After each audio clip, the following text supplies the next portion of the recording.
You're listening to the ESO Network, your station for all things geek. Hello, please let me see your ticket stubs for the double-edged double bill. This week, Transformers and Mad Max get a reboot on the Fury Road.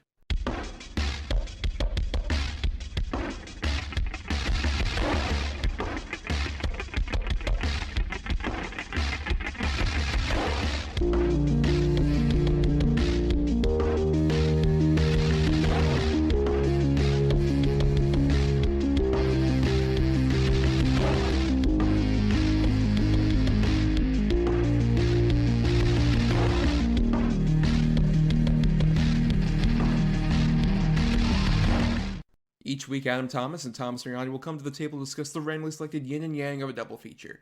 Then, both will have to pick a number between 1 and 10 in order to seal their fates for the next episode. One will have 2 good movies, the other 2 bad ones. Let the chaos begin. I am Thomas Mariani, a Transformer of some sort. There are like 15 different factions in these movies, so I could be part of any one of them. Who knows? Yeah, and I'm Adam Thomas, and we're not here to save your daughter. You're here to save my girlfriend, because that's smart writing.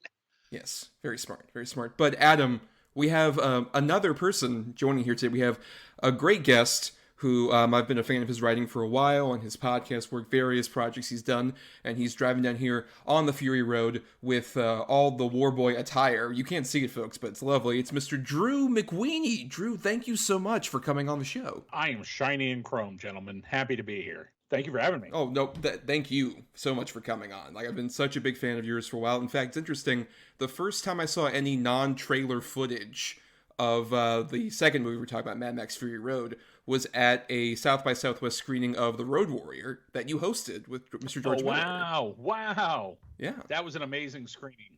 Yes. Genuinely one of the highlights of, I think, any Q&A moderation I've ever done. Dr. Miller could not have been more charming, huh? Yes, exactly. Yes, it was phenomenal seeing that movie in 35mm and even that clip. It was just like the tantalizing little appetizer before we eventually got that movie, which we'll talk about a bit more detail here. But Drew, you graciously decided to come on, and like we do with most guests, we give them a list of topics that we're doing, and you decided to come on for reboots today, which we're doing around at least one of many different releases Ghostbusters Afterlife was going to have. It's coming out in 2 weeks now, as of this recording. Why did reboots attract you so much as a subject? I think it's one of the defining things about our particular cinema age. And, you know, you are a critic of what you are given. You don't get to pick the age that you are a film critic in. And so here we are. This is the age of IP, the age of hype, the age of more. And I feel like reboots and requels and side requels and sidequels and backquels and forequels and whatever they are, they're just insane. It's an insane business now of figuring out how to get all of the meat off of the buffalo. And it's a very weird time for our industry. So I thought it's a good topic. And certainly the 2 that you came up with, I think, embody a lot of what we can say about this age. Yes, and what do you think makes a good reboot, though, in an age where, like, we're going to get all these, like, IPs that are going to be revamped in some way? What do you think makes a good example of, like, reinventing the franchise while still staying close to it? Courage. I think you have to be willing to genuinely find something new to say and not just find an excuse to do the same thing in a different kind of wrapping paper. And I think audiences they know what they're buying. And so they know that 6 times out of 10 right now, they are going to be as cynical and as phony and as built from the studio level down as they can possibly be as movies.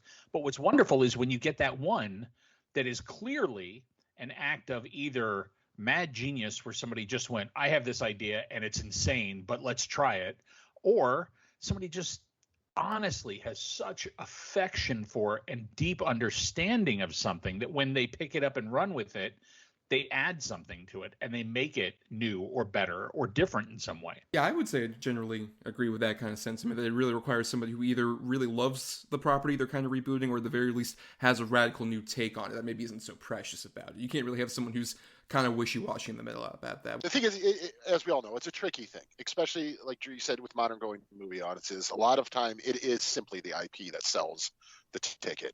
I like the idea of someone taking maybe an existing property or an existing franchise or an older film or a TV series even, and just breathing new life into it, whether that's something as simple as, a gender swap or setting or something, just trying something new to sort of pay homage to the original, but also make it their own and make it something new for future audiences going forward, where it's not just stale rehash of the same fucking thing over and over. Transformers. Amen. It's just you got to do something new, man. Well, yeah, I mean, it also, I think, has a lot to do with, like, you don't want to necessarily go too far in reinventing something. Like, my biggest worry about Ghostbusters Afterlife really is that we're turning something that was kind of like a fun blue-collar story about, like, a bunch of schlubs who came into something magical on their own by accident into, like, this thing we're mythologizing into, like, oh, we're in the Midwest now, but all of a sudden Ghostbusters are this big, magical, nostalgic thing. It becomes more about, like, this is what we think of the property overall, as opposed to, like, what kind of works for the thing. Can I tell you, I haven't seen the movie yet, but I am deeply, deeply freaked out that it is 2 weeks from, not even 2 weeks from theaters, a week and a day away from being in theaters, and I haven't laughed one time at one trailer. That's crazy to me. To me, that makes no sense. Isn't this Ghostbusters? Are you saying a sequel to a movie that involved, like, Bill Murray and Dan Aykroyd and a bunch of funny people from the 80s is supposed to be funny? Drew, that's silly. As con artist garbage men? Like, No, I completely agree. And the thing is, say what you will about the other reboot from a couple years ago. There was a couple funny moments. I mean, it also helps that all of the women in it were just insanely talented, funny people. But at least there was something. That's even what I was alluding to. At least, failure or not, at least they tried something new with it. Where this one, like you said, Thomas, it almost feels like we're celebrating the movie and the IP than just trying to tell a new story with it. Well, as Drew mentioned, we haven't seen it yet. We'll judge that at some other point in the near future, I guess. But we're here to talk about two specific films that, if you're new, every week, Adam and I pick a random good and bad pick based around the topic. And last time, we ended up choosing the bad pick, which was Transformers Age of Extinction, which was Adam's choice. And then my good choice, which was Mad Max Fury Road. So let's go ahead and get started then, though, with Transformers Age of Extinction. Bring it up! All the way! You guys have never seen a truck like this before. Dad, you can't keep spending money on junk. I don't think it's a truck at all. I think we just found a Transformer.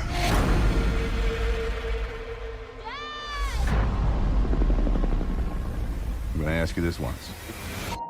Where is Optimus Prime? After all we have done, humans are hunting us. But I fear we are all targets now. What is that? We need a new army.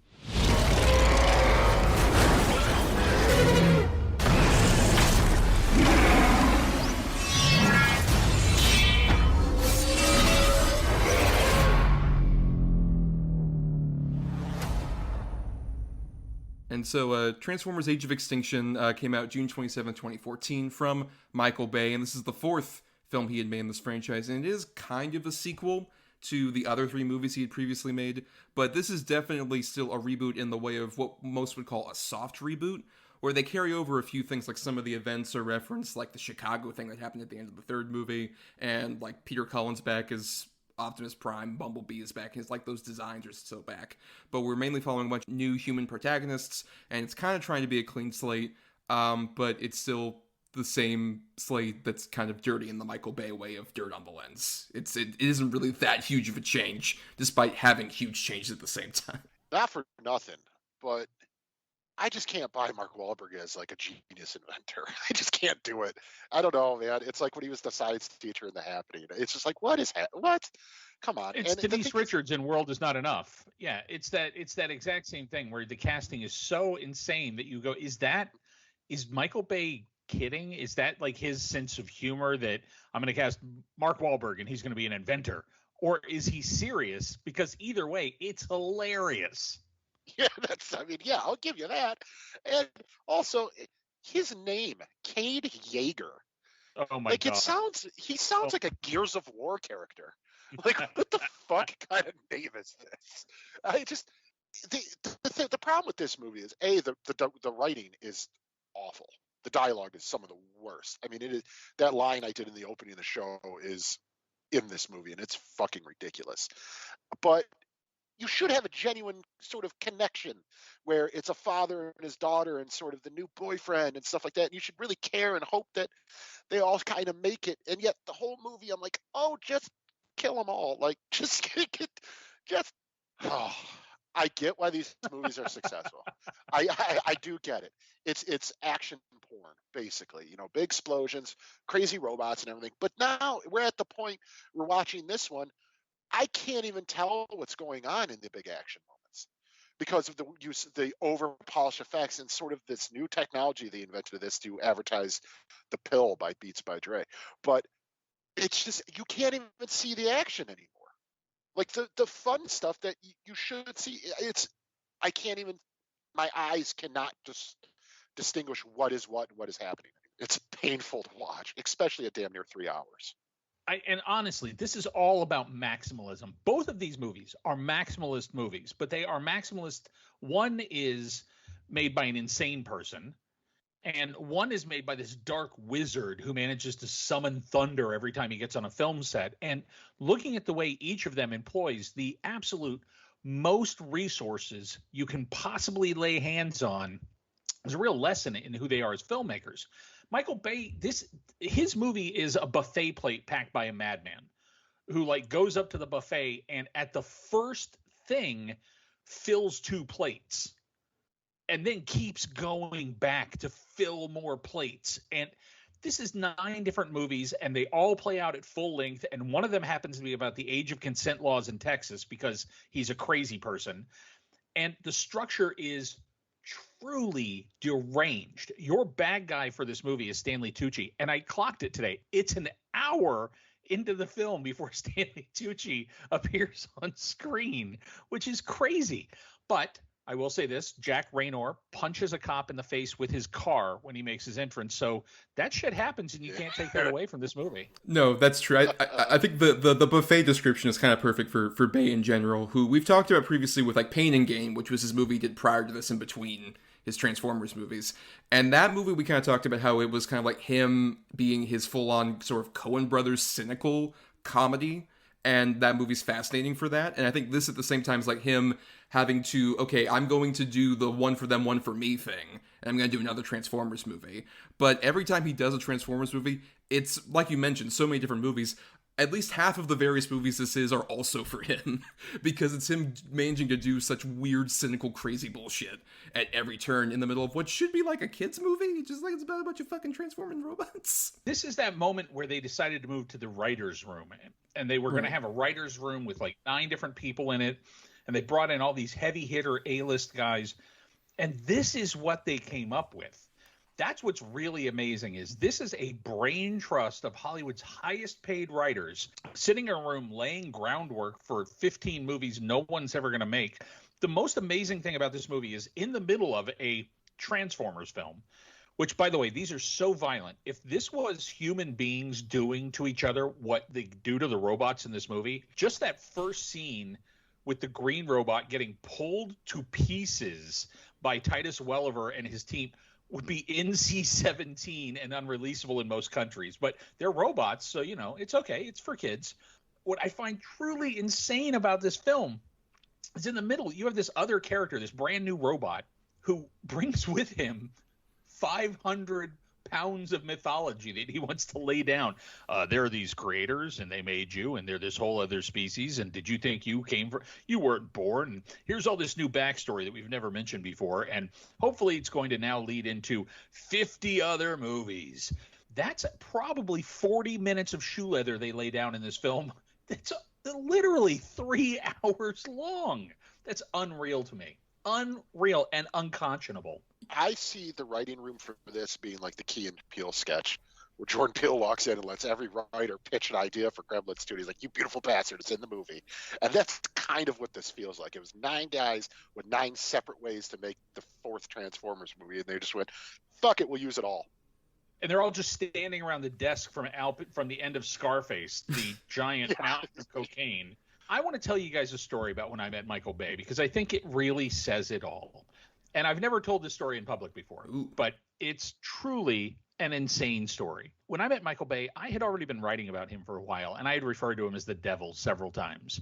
And he was very upset with me and very determined he was going to change my mind, which to me is hilarious. Who gives a shit what I think? That's crazy. You're a crazy person. Who cares? But he did. And it was very upsetting to him that I thought he was the devil. So he was getting ready to make Pearl Harbor, the movie that was going to change everything for him and prove that he was a real filmmaker. And he had already long since won over Harry Knowles, who I was working for at the time. He asked us to come to his offices in Santa Monica, and he was going to show us stuff from Pearl Harbor that was going to prove to me that he was a real filmmaker and that I didn't know what I was talking about. That's crazy. Think about that. Think about the fact that in the middle of the production on a $200 million film, he just really, really needed to prove it to me. So we go to Santa Monica, and these are when his offices are directly next door to the Playboy photography studio. And it's set up so if you're in his waiting room, you have to watch everybody walking in and out of the photography studio, which feels like the biggest Michael Bay power move I've ever seen. Until the actual Michael Bay power move. Every seat that he put me in the entire time I was there was about a foot off the ground. So I had to like drop into it, and I'm sitting super, super low to the ground and almost hunched over. And Michael Bay wore the tightest blue jeans you have ever seen in your life that were essentially spray painted onto him, and stood so that he was directly at crotch level with me the entire time we spoke. It was the craziest power move I have ever seen a human being make to another human being. And it was so intentional that the other person who was with Harry and I started laughing at one point, which totally diffused it and made it so that it was not a power move. It was just weird. We're standing in an office, and he repeatedly keeps standing with his crotch in my face. And then he showed us the bomb shot from Pearl Harbor and was like, here it is. This is the proof. And showed it to me. And all I could say was, well, that was really cool. But was Pearl Harbor cool? I don't really get the point. So never really became friendly. And then I went to Hong Kong for this movie to do the press for this film, and had a conversation with him over this movie about how he had finally found the thing that to me seemed perfect. A series of movies that has nothing to do with human behavior whatsoever and is just nonstop carnage and mayhem. To me, these feel like at least we had him roped off and doing no harm anywhere else for like 8 solid years. Wow, that's an amazing story. Boy, and it makes so much sense because like Michael Bay's one of those figures that like so many people were writing about for years. Like he was sort of like an internet punching bag at a certain point, especially with these movies because of the intense sort of nostalgia about Transformers, which I mean I get because these movies are terrible to a lot of extent. Even like is at the most like the first one is like kind of watchable and fine. At least the first one understands it's just a boy in his car is the movie. And right. He doesn't screw that up too badly. When you get to this point where this is the longest one, it's like 2 hours, 45 minutes. And it's like we mentioned, there's so many different weird contrivances. Like that whole sequence that takes place where like they're on like the sort of like tightrope between the two buildings. Like that whole sequence is like 20 minutes long. And it doesn't need to be in the movie at all. Because you can cut that out and everyone's in the same exact goddamn place story-wise. There's a space zoo. Think of how much money this space zoo costs and how little it accomplishes or adds to anything. I don't remember the robot's name, but the bad guy robot who's chasing Optimus Prime, the bounty hunter, when he is sitting in the control room of his ship and he's trying to take off and he's got his big robot dogs with him, that it makes me cackle out loud because that was like a month of conversations with Michael Bay about, all right, so what's the control room look like? What do his robot dogs look like? That's so insane. It's such an insane digression that has nothing to do with anything. Right, even this movie like starts off with like the complete destruction and extinction of the dinosaurs by the Transformers, and then like they go back to it like 2 hours later. It's like, oh right, that's how this movie started. An entire species going extinct. I forgot. I think the next one actually is a little crazier, where doesn't one of the robots pull Excalibur out of the stone or something insane like that? Like, it's that crazy the next time. Excuse me, his name is Lockdown, sir, the bad robot. But it's just the idea of like Well, his face turns into a gun. All right. Can we see the same gun, but make it real big and real small at any given moment? Like every time he does it, it's a different size. It looks completely different. The mechanics of it. The thing is, this guy's supposed to be this badass bounty hunter that works for the creator of the Transformers and also Kelsey Grammer. But so, and Mark Wahlberg is taking him down with a sword gun. How the fuck is this guy beating any of these Transformers as Mark Wahlberg with a sword gun if taking his knees out? They want him to be this credible threat. Like they give him the real cool scene where he's walking down the highway and his ship's behind him and he just shot Optimus and all this. And it's like the music's booming and swelling and it's, you know, you're supposed to be like intimidated by this guy and blah, blah, blah. But then he pulls up his ship to get Optimus up in it and they just use a rope net. You don't have like a tractor beam in that thing? You have an old school rope net and you morons take the car as well? My question for you is this. All of this, all of the robot stuff, robot war, you know, robot technology, Stanley Tucci trying to get the shape-shifting robots, all of this. What does this have to do with Jack Raynor, a.k.a. Hot Seth Rogen, and his insane relationship with Mark Wahlberg's daughter? And why is there actual stuff about consent laws in a giant Hollywood blockbuster played as a joke? Yep. Well, there you go. You just said it. Ha ha. It's funny. And get it? Sometimes he has a really muddled Irish accent, so he's going to call him Lucky Charms the whole movie. Woohoo! Comedy. So insane. It's so insane. He has a laminated card in his wallet. Oh, my God. Just so he can explain it to people. Yeah. There's a move for you. That's somebody who's only a writer who has had experience with that idea would have come up with that scene. There's a thing they run into in this movie that I think another major franchise ran into, and it feels like an inevitable problem. Franchises have so many baked-in problems. Part of it is the idea that you escalate as a franchise goes on, and it becomes impossible to top after a certain point. I think with the Terminator, you had the problem with the robot in the first movie is so persuasively terrifying. And then in the second film, they ran the smart variation on how to make him even a little scarier. That then from that point on, it's like, okay, so now it's a girl, and now it's now there's two of them. So they had to come up with variations, and they eventually get to now it can just do anything, and it's like water, but it's a robot, but it can do anything, and you can't blow it up, and it just keeps coming back together. And that franchise runs into that, and it's kind of not scary anymore because it can do anything and there's no real stakes to it. I don't, at some point they're going to come up with a magical doodad that will end that. And this movie has the same problem. These Transformers they've created now are so powerful and so ridiculous and can just reform after they're blown up that it's just weightless at that point. None of the action means anything once you start doing that. Yeah, and particularly like all these Transformers movies have this problem where like after a certain point, you just grow numb to whatever's going on, where even if like any of the special effects people or the production design, anybody who's like lower than Michael Bay who's actually doing as much great work as they can is trying to like portray all this stuff, like you're so exhausted you don't give a shit. Like I was about, I don't know, 2 hours into this movie and realized, oh, there's 45 fucking minutes left of this movie. I can't even stir up any kind of emotion about this. I'm just like, I'm so spent. I feel like I've been punched in the face for 2 hours. And the last two, the way I saw them, it was almost like they wanted to wear us down. They took us to Moscow for the one before, the Dark of the Moon, I think, that one. Mm-hmm. Took us to Moscow for that one. Took us to Hong Kong for this one. And in both cases, the travel is like 26 solid hours if you factor in the round trip. And we're there for long enough to see the movie, eat a meal, talk to some people, and get on a plane and come home. Your body clock shatters when you do that, and you are just punchy and out of your mind. And they drop you into these IMAX theaters in another country and bombard you with this stuff for 3 solid hours and then throw you in front of the director and then fly you home. It's all just this incoherent blur. And I feel like that's by design, because if they had done press where they just showed you the movie like normal, you'd have been able to say, well, that's crazy. You're crazy. This movie is crazy. They wiped us out, so we had no defenses left by the time they screened these for us.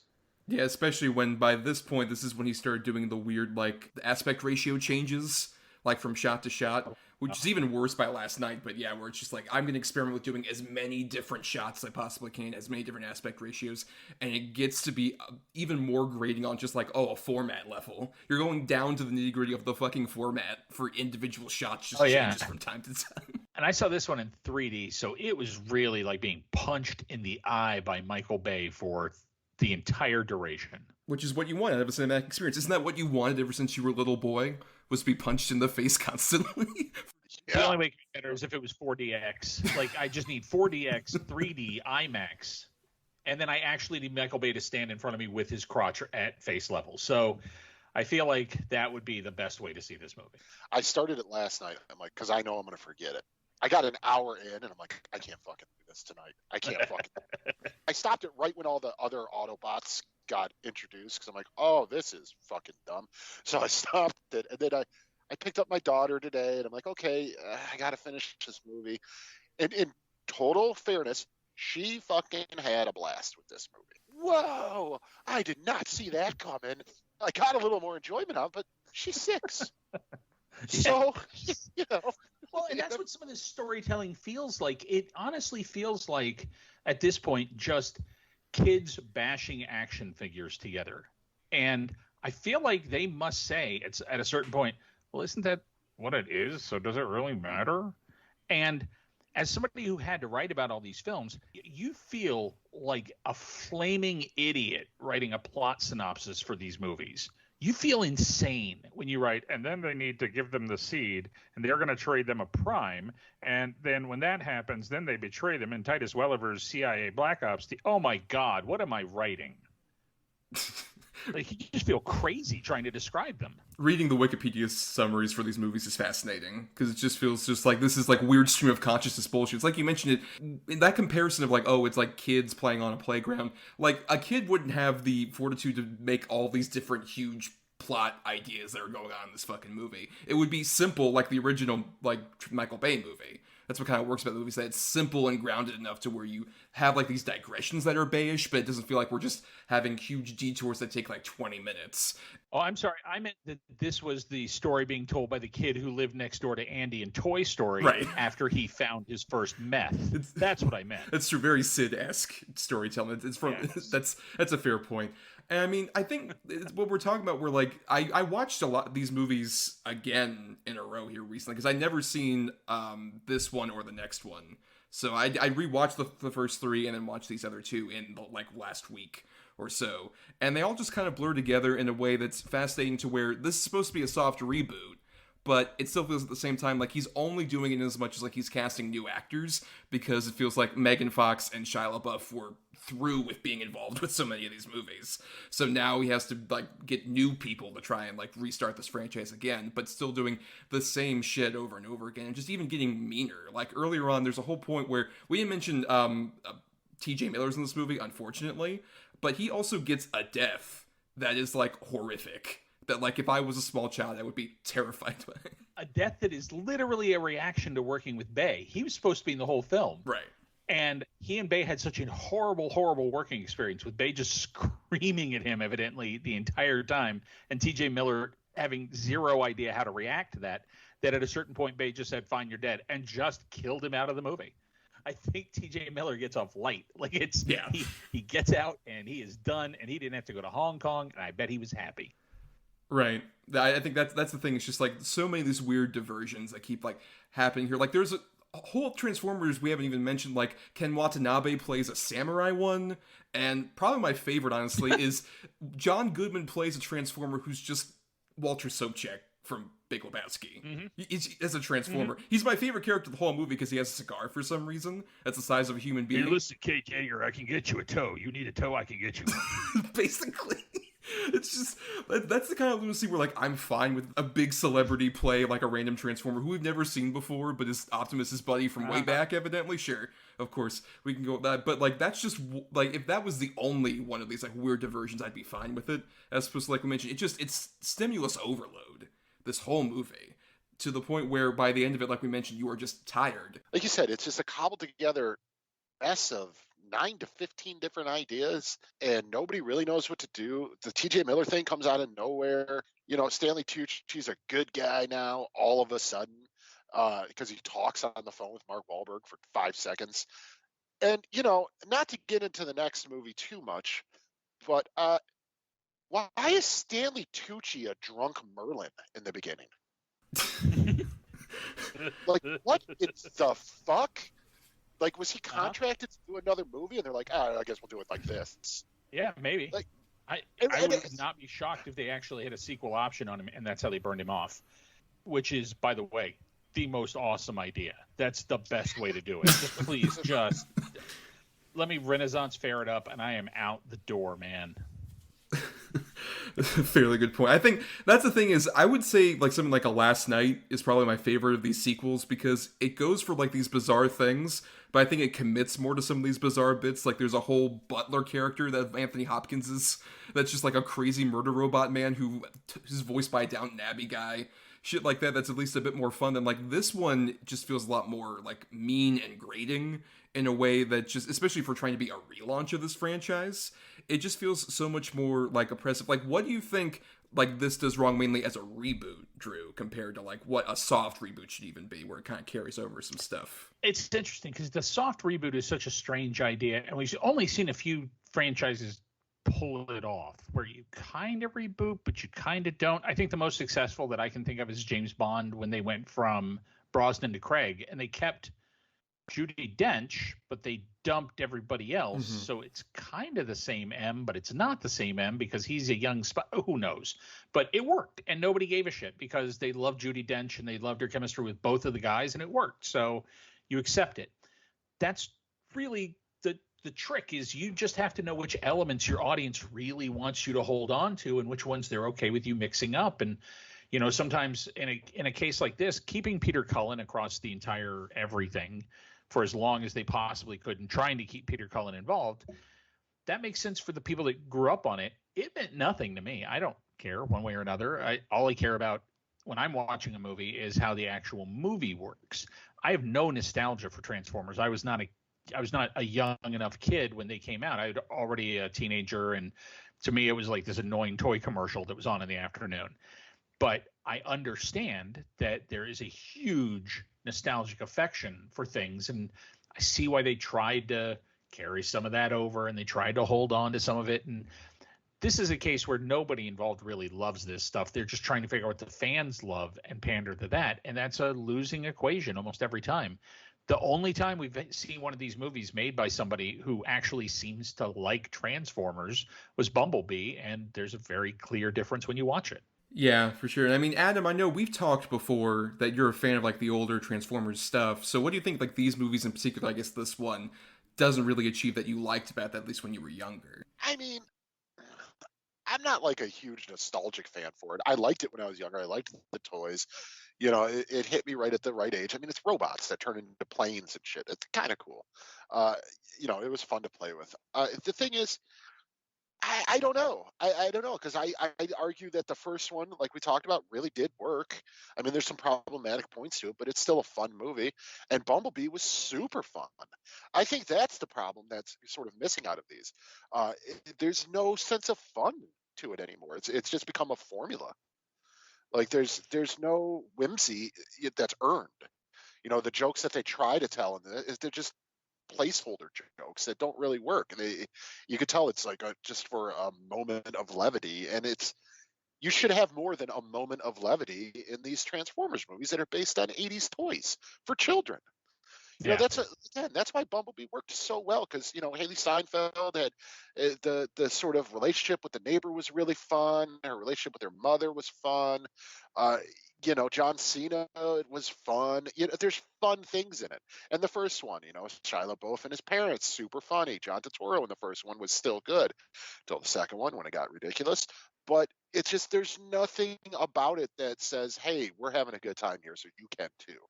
It's become, like I said, just a formula of how to make these movies. They've literally become parodies of themselves at this point. Yeah, and I mean, particularly in this movie, we're carrying over the Peter Cullen Optimus Prime, but in this case, it is a hard and grizzled Optimus Prime, who hates humanity and constantly says, die. That's his catchphrase you would push the button for. Just, I will kill you, you'll die. Great. That's what everyone wanted. Was just a fucking Optimus Prime that wants to kill everybody. And that's all he cares about. I know. We'll help them get the seed. And then we will not help humans ever again. You're like, what the fuck? Like, this guy has mood swings. Yeah, he's been through it, man. He's been through it with people. Oh, yeah, he's over it now.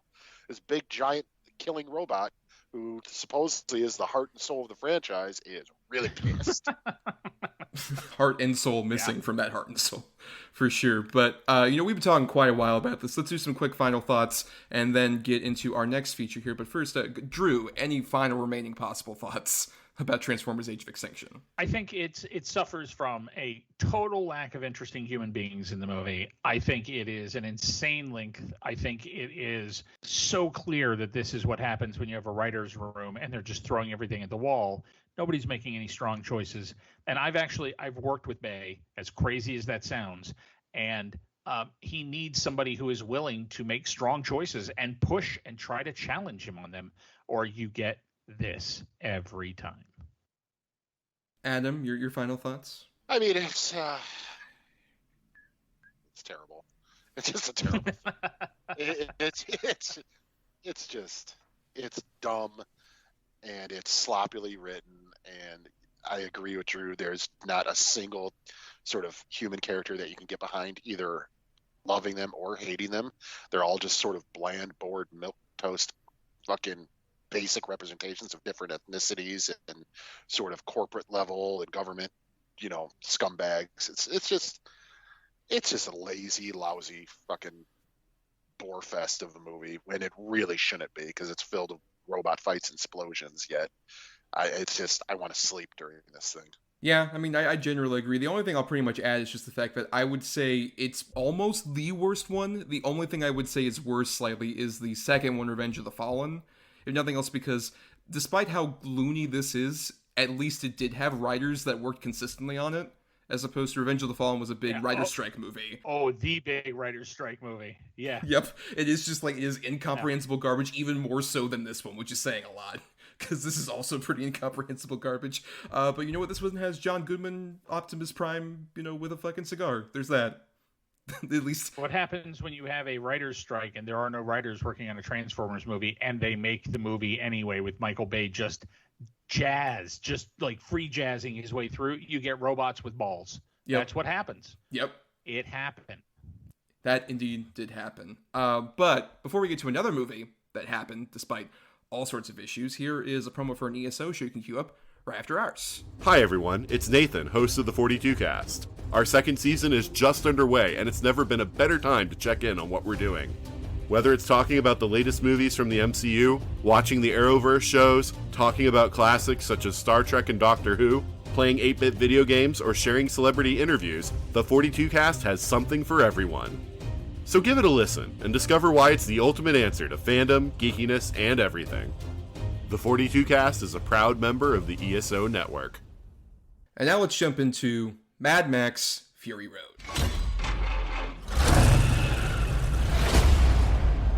My world is fire and blood. Everything is dependent on oil. We are killing for gasoline. The world is almost out of water. Water. Now there's the water wars.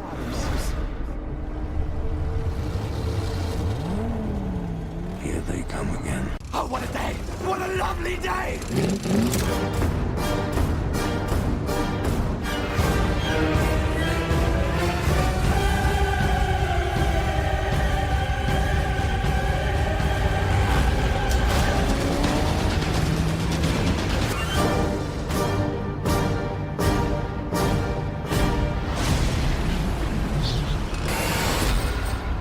Hey, what's your name?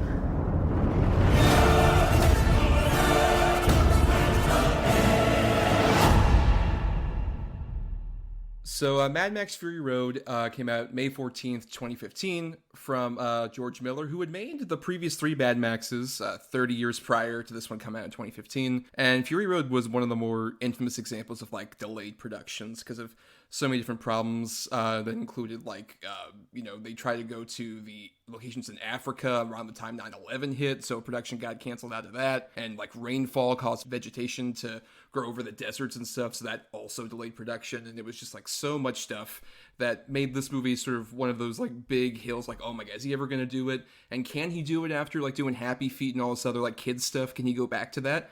And this movie is like a modern miracle for showing that, especially in the modern studio system. It's an astonishing achievement. I 100% agree. It's funny you brought up the screening we did of Road Warrior in South by Southwest that year, and by that point I had heard years worth of stories about this thing, starting when he just had the storyboards instead of a screenplay. Mm-hmm. And I heard from somebody who had seen the storyboards.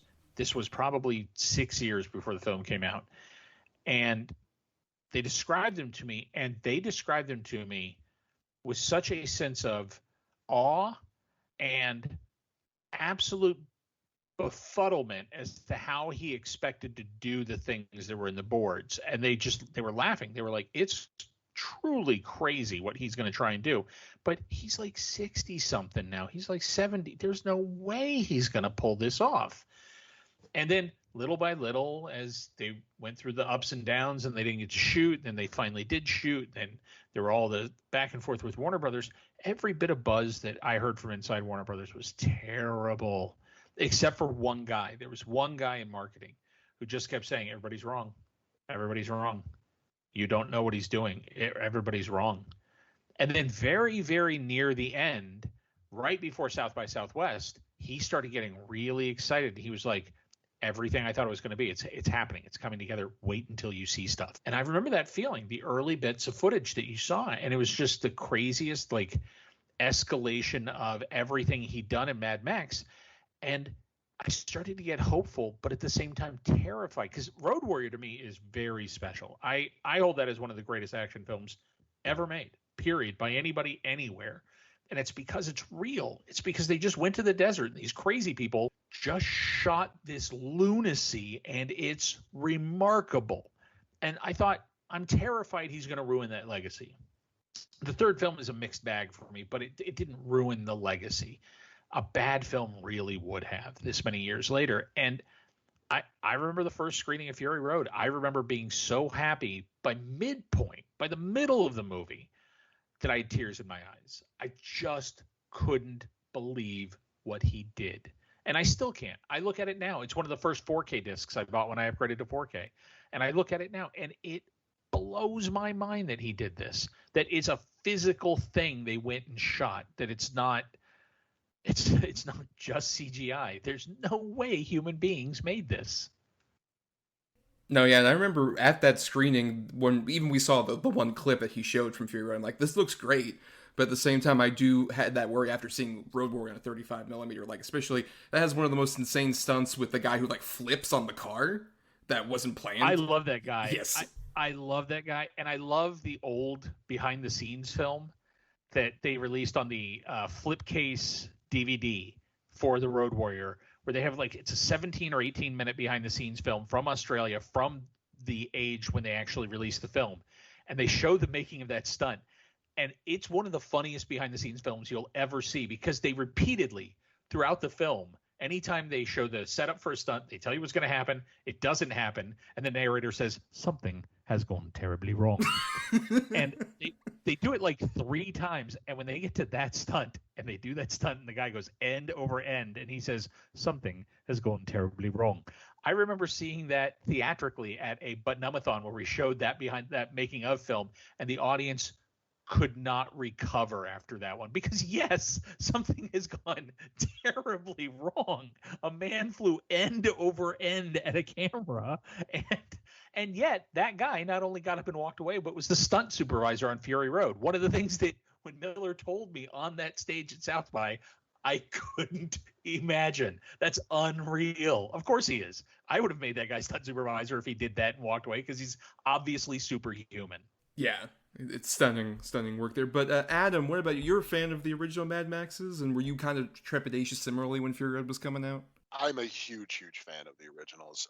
My first internet screen names and handles on AIM and MySpace and old message boards was either one, the Ayatollah of Rock and Rolla, or Master Blaster. I absolutely love the whole lore of Mad Max, the idea of it, that he's not necessarily the main character. He's almost like a drifter who passes through and just gets involved in these horrible things, and then he's on to the next. It's just absolutely love the franchise. Grew up with it. My father loves it. I can't agree more that Road Warrior is one of, if not the greatest action movie ever made. It's a phenomenal film. I love everything about it. I actually constantly do the Lord Humongous voice to my daughter all the time. Like when she'll leave the room, I'll be like, just walk away.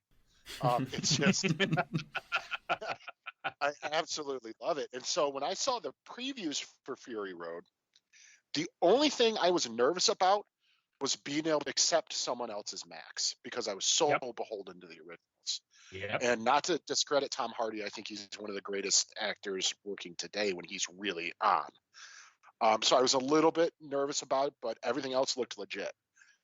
So when I went and saw it at the show, it was almost like for lack of a better term, almost like a religious experience, to where I'm watching this and I'm dumbfounded that a movie like this can get made in today's times and still be perfect.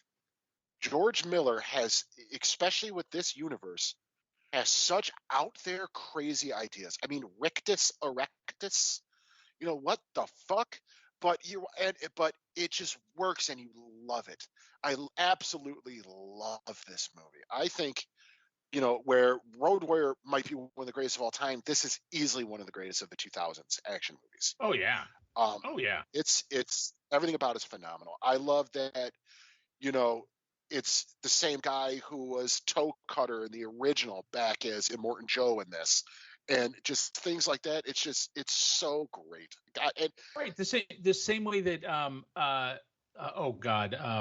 blanking on his name, but the gyro pilot, Bruce Spence shows up. Yeah. Yes, the same way Bruce Spence shows up he shows up in Thunderdome, and he's not the same character, but he's similar. But I love that. Yeah, I agree.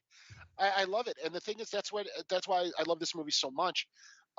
Because it is a perfect reboot in the fact that, if you're a fan of the series, there's so many little things in here that you can just, whether it's the same actors or sort of stories that might be told, or even the fact that his leather jacket is still missing the sleeve that they cut off from the Road Warrior, things like that. You just see these little things and you love it. But then for new people who've never seen one before, this is the exact type of movie to get new people in and a new audience and get them to go back and watch the old ones and then be excited about the upcoming, Furiosa, or if they make another one. I just think if you're going to do a reboot, this is the way. This is the formula that you should follow. Well, and it helps that nobody has ever put their hands on this besides George Miller. And honestly, if he had never come back to it because of the death of Byron Kennedy, it would have made sense, because it was very much a thing that belonged to the two of them. Sort of the way I feel like Gale Ann Hurd is such a huge part of The Terminator, or Deborah Hill is such a huge part of Halloween. Mm-hmm. They're part of the reason that those things are special. It's not just the one person who was involved. And I feel like with George Miller, the first three Mad Max films came out of this very pure, very special creative place, and they were not studio gigs, and they were his movies. And the idea that he spent all this time waiting, and when he finally came back, that he came back to something that was, again, his, purely and completely his. And that even though he spent Warner's money, the way he spent it and the way he structured the deal and the way he shot the film, they just had to go at a certain point, yeah, whatever. I don't know. I have no idea what he's doing. Okay. We trust him, we think. And he just went and did it. He's remarkable to me. He has had the most amazing career to have made the films he's made, to have had the success he's had, and to have had as little outside influence or control in his work as he's had is very rare, especially among the 80s guys. No, yeah, and especially at this particular time when, like, we were mentioning, this is not a year after, like, Age of Extinction, where it's just, like, blockbuster culture is so inherent, like, studio noted and all this other stuff. The fact that he was able to just, like, I'm going to go out to the middle of nowhere and shoot this in the desert, and I'm going to end it together, and you're going to be fine with that. And everyone miraculously was, I think, because he still had the Happy Feet cachet, was probably a bit of it, was just being able to be like, look, I can make something weird, but I think you're going to at least get something of it. And it's a property that people are aware of. It could work. And I think it's so miraculous, especially because, like, it works so well as a reboot because with this whole series, Max is like a fable character who doesn't have to have a strict continuity. Exactly. So this could be just one other story told on the Fury Road. This series is different people telling you stories about Mad Max. So it's like you're following behind him. And each time you roll into a new town, somebody goes, hey, I was this crazy little kid with a metal boomerang. Let me tell you about this guy that came through here. And then you get to another town, and it's, hey, we all lived in this plane, and then this guy came and he rescued us, and this is the story. So it's okay. The recasting makes sense to me because it's somebody else's story about Max, and they're telling you what they saw and who they ran into. So it's their version of him. Man, that works for me. And I think Miller set it up beautifully. I think the only other movies like this that I can imagine somebody having done this with would have been if Leone had made more Man with No Name movies without Eastwood, if he had found somebody who he genuinely was like, I got it. I got another guy. I know who it should be. Like, not just to do it, but if there'd been another guy that he genuinely, passionately thought, I have a film to make, and that's the right guy. I think The Man with No Name could have survived it, and that would have just been somebody else telling you about that idea. Mm-hmm. I completely agree with you. I think that's exactly inherently why I think the Mad Max franchise is so special. There's nothing really like it, not even just with the world building, but the way that it's told. The titular character, yeah, he's the main guy, but it's not about him really ever, other than the first one. It's about these other people that he just sort of, like I said, drifts into their lives, maybe helps them, maybe makes things better, maybe makes things worse, but then he's off to something else. He's almost like again, I don't know how to properly word it, but he's almost like a disgraced samurai in these movies, where it reminds me of like the old sort of samurai films like Lone Wolf and Cub and stuff, where he just gets involved in these different things that most of the time are way out of his league that he shouldn't be doing. Because that's the one thing you can also say about the Mad Max franchise. Max always gets his ass whooped. Like, he's never like the baddest motherfucker there. Like, there's always somebody stronger than him, better than him. It's just through sheer cunning and will that he manages to barely survive most of the time. And I think a lot of that also has to do with the fact that Max is mainly used in any of these movies as kind of like a person to guide us into a new corner of whatever dystopian sand, like awful wastelands that we've seen in these movies. And this is probably, like, honestly my favorite of like the other characters that he encounters, obviously with like Imperia Furiosa and the wives, and just that whole setup of like a Morton Joe and these people flying. Like, when you talk about this movie in terms of its basic plot, if you told me just the basic plot of like, oh hey, they go one way this way, they realize that thing's not there, and then they have to come back, it's such a lame story on that basic level. But in the process of actually watching it on a visual level, where it's such a brilliant like scene to scene way of visual storytelling, it's incredible just how much you get to know about these characters and everything through such like limited amounts of dialogue and just the interactions that they have with like Max, where this is a movie about Max not becoming friends with these people, but learning to respect them and how they are better than him in certain areas and what he can do to help them at the same time, especially given how like inherently feminist this whole entire slot is that he's participating in. It's astonishing just how much he manages to, like, Miller's able to say so much about these characters and this situation, and even just like modern gender politics within the perspective of like a really fucking badass action movie. It's interesting because by putting these two films back to back, and we talked about the horrible writer's room process on Age of Extinction, you have like 6 or 7 highly paid guys throwing 500 things at the table, and they throw it all into the movie, and characters are constantly giving exposition and trying to explain why you're watching all this nonsense. Like you said, Fury Road, I'm going to go here, I'm going to get this thing, I'm going to come back.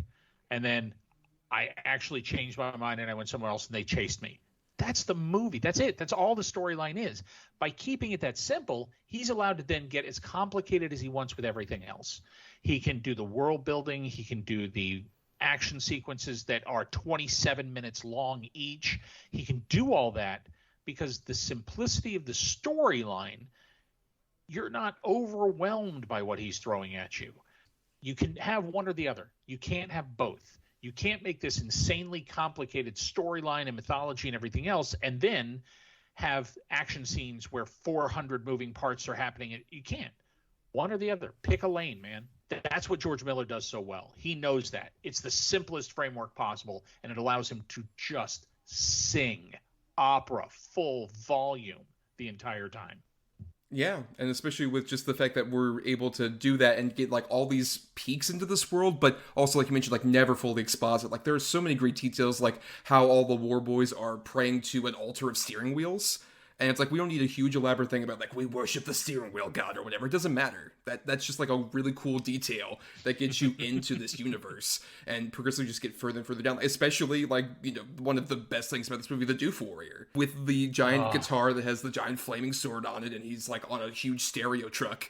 Like, you don't need a full explanation about that character. It's just fucking cool, and it gives you a bit more context, but like, this is the version of like the guys with drums in the Revolutionary War. Yeah, exactly. Like, man, this is a real gift that you either have or you don't. You can either flesh out these worlds in a way that they feel lived in and inhabited, and you actually believe that people have a life that begins and ends outside the frame of what you're looking at.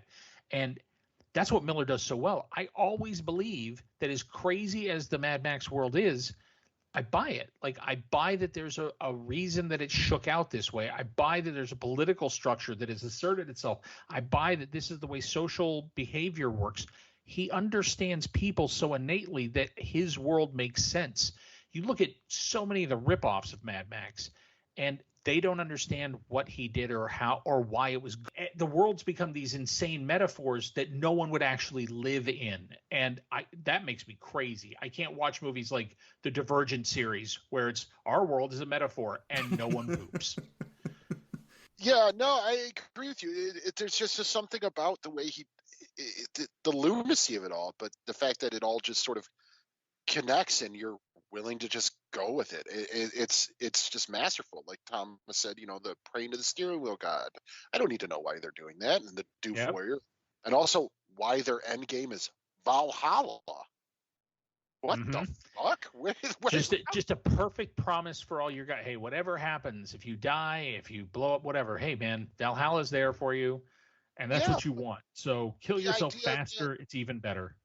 Yeah, but even just the fact that it's Valhalla, you know, the sort of Norwegian version of heaven.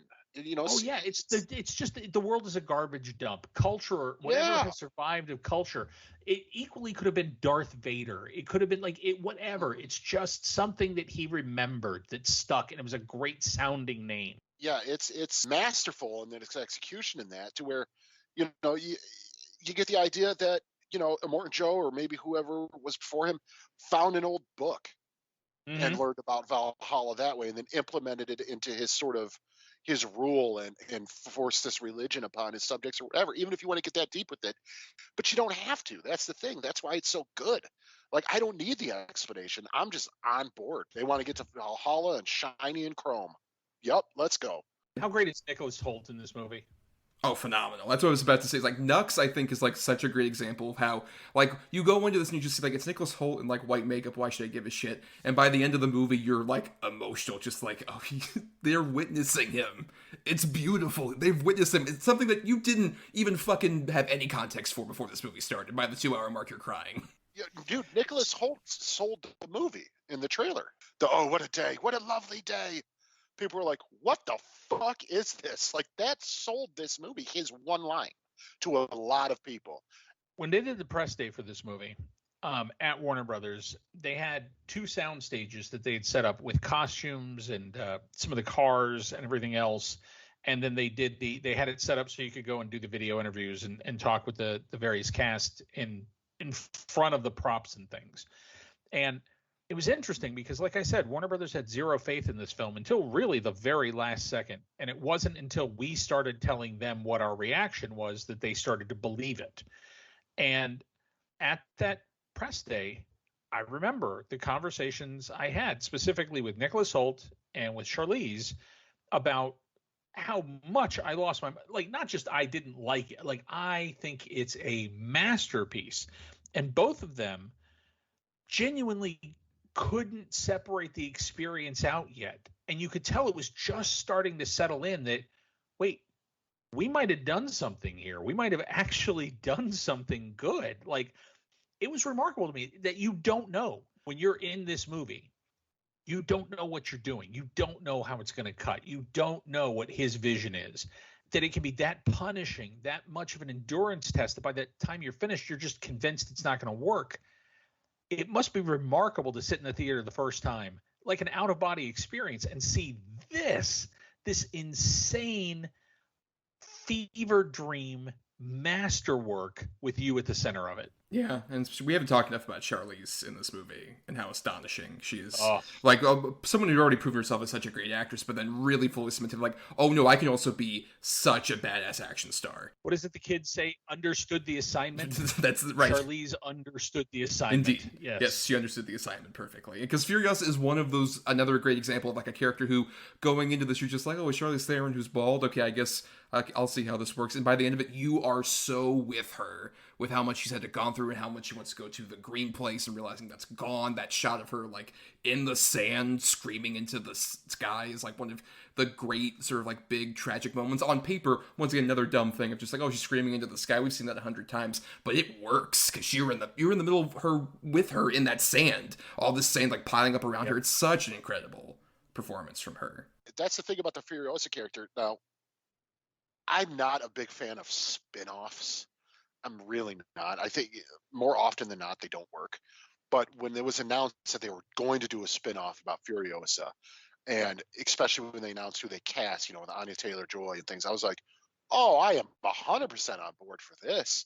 I don't think anybody can disagree. She's basically the main character of the movie. She really is the star, the hero of the film.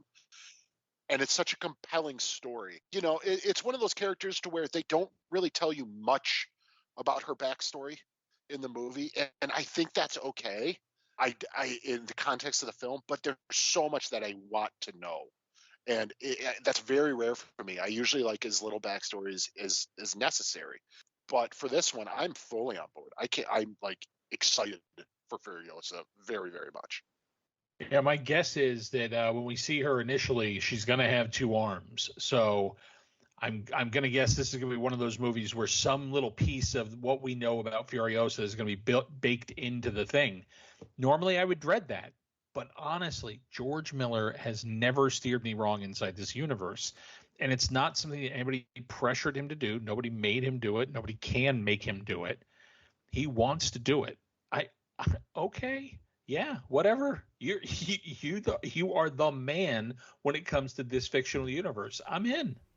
Yeah, just the fact that he really wants to do it is immediately like, I'm fully on board. I think that's the thing is, no matter whatever this dude wants to do to explore further reaches of this universe, I'm down for. Because, like we mentioned, we were so worried about him doing a fourth movie, and he pulls out something like this that's astonishing and really manages to make you care about not just Furious, but even like all the wives have own little individual arcs. Like, they're all great. Yeah, they're all great. And they're all great. Yes, and they all have distinctive looks, but also little arcs that make you like immediately attach onto them. Like, I love Zoe Kravitz is probably my favorite of the names. Toast the Knowing.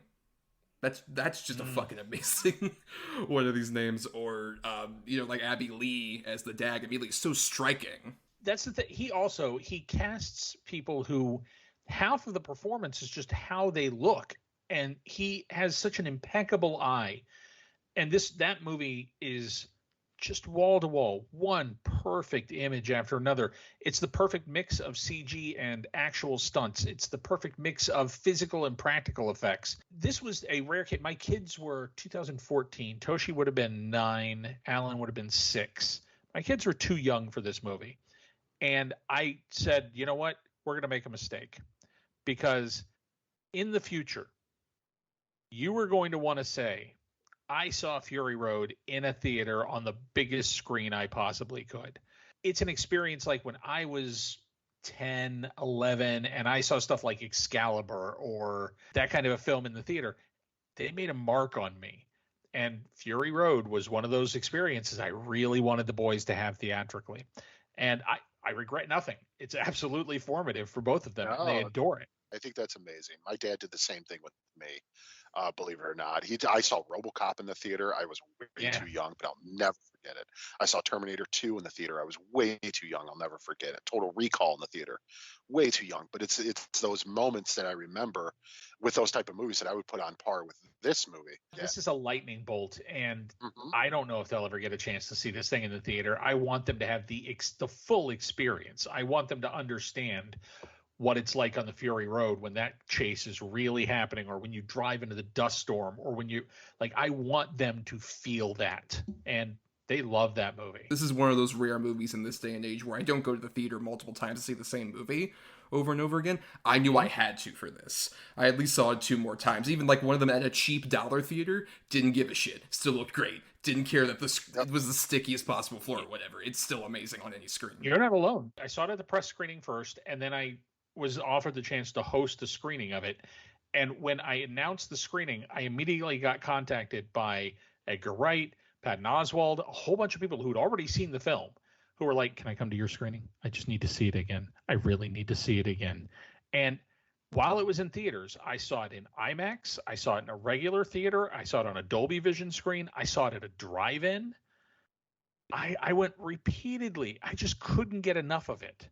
I would have kept going if it had just stayed in theaters longer. Yeah. The big thing that I love about this movie so much, even though I know Miller did the blood and chrome or whatever, black and chrome edition of this that was black and white.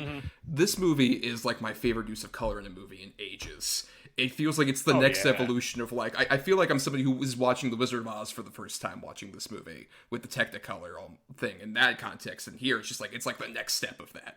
It's so astonishing the use of color in this movie. Particularly even when they go into the desert area that's completely deserted and you got the people on stilts, the blue used for the night is astonishing. Especially the shot where all the wives are crowded around a little flame and they're yellow and Furiosa is in the foreground in blue. It's just it's so beautiful looking. I could hang so many different frames from this movie as just a picture on my wall and it would look beautiful. It's just a piece of still art. But we've been talking quite a while about this movie. I guess before we get out of here, I want to emphasize that I think the finale of this movie is my favorite ending in a movie in quite some time. Everything from pretty much when they're about to go through that one area and they're gonna close off with the rocks and everything, all the way to the very ending in a weird move where he also wrote and produced Babe, George Miller, and the ending of this weirdly has so many similarities to Babe, down to even someone looking down at the other person. It's all I'm waiting for someone to say, "That'll do, Max. That'll do," and everybody leaves, but it still hits that same emotional punch. And it's one of the most gorgeous, and the Junkie XL score and the way it hits at that point. It's one of those things where when I saw this, I'm I would love to see so many more George Miller Mad Max movies. But if it ends here, this is a beautiful, perfect endpoint that you couldn't ask for a better one. Yeah, absolutely. If we never see Max again, that's the perfect goodbye. That is the best movie star farewell to that character I can imagine. Hardy plays him in such a way where he's so almost like a child, where he's so worried about things. Even the moment he says Max, I think he's my name is Max. He's just shooing it off, basically. It's just something that he's trying to just get out like a nervous boy at prom, basically. I love the fact that this character who we've seen go through so much shit also has this vulnerability. And you see that vulnerability all the way through to the ending, where he knows just you know what, this isn't my moment. I'm gonna get out of here. This is your moment. Yeah, and not my place. And if I'm here, people are going to be hung up on the wrong thing. I won't help get anything done. Yep, just a respectful nod. It's the perfect. It's like you mentioned. It's the man with no name thing. Just disappears off into the crowd, and you never see him again. And the furious everybody's up on top of that pillar. It's so stellar. I don't want this to end any other way. I don't want Max to be on the elevator with them and sort of stick around and help them get the sort of new society they're going to create running and everything. I think they are in love. Right. Oh, thank God. Yes, exactly. Thank God, no. Thank God. I love that it's Max. She looks down, she sees him, he turns back, does a little nod. But just the idea that this whole crowd is coming toward the camera and only Max is walking away from it. it's perfect in that aspect. That exactly what we've been talking about. He just this legend character that shows up in these things and then disappears, and that's a perfect representation of it. This whole thing that he's been involved in now, and sweat and blood and killed over and everything, his part of it is done. He's on his way. He got what he needed out of it. He's gone. And he is one of the catalysts to get this new society and this new sort of thing running, but he wants no part of it. And I think it's perfect. Well, on that note, I think we've exhausted so much about Mad Max Fury Road. Let's go into quick final thoughts here. Drew, any final thoughts remaining about Mad Max Fury Road? There were a lot of near misses for Miller. Almost made a Justice League movie. His name has been connected to a few things. I am so grateful that he held out, that he waited, and that he made this movie win and how he did. I have so much faith in him. And over the course of the release of this thing, I ended up, because of that South by Southwest experience, he had a really good time at that screening. And then I interviewed him when the film came out. I interviewed him twice at that point, and he ended up just having a good time. And so I moderated like 8 different screenings of it for him, where I did Q&As, and spent a fair amount of time around him during that year. It was such a gift, and he turned out to be so much cooler than I could have hoped. Like everything you hope George Miller would be, he's more than that. As smart and as funny as you hope he is, he's more than that. As aware of the legacy of Mad Max as you hope he is, he's more than that. I think this is that rare case of a truly perfect reboot of something. And if you're not going to try to hit this bar, if you're not going to aim to do it this well, don't do it. Yeah, and Shadow especially said, what I love about Miller is it's kind of like the Sam Raimi thing, where you see these movies that he makes, like, oh, this guy must be an insane, crazy person. And when I saw Miller, like, for the first time, like, at that screening, he's just like, oh, he's like an adorable Australian grandfather with, like, little glasses, and he's got his bomber jacket. He's so unassuming that he would, like, this guy would make this crazy movie. But yeah, I can't agree enough with what you were saying there. I think this is definitely a great example of a reboot in terms of just like really getting you into a new version of this character that is similar as much as it can be, admittingly, because, we didn't talk much, but there's a lot of reasons why we didn't have the same guy involved, obviously, from the last 3 movies. But I know, it's shocking.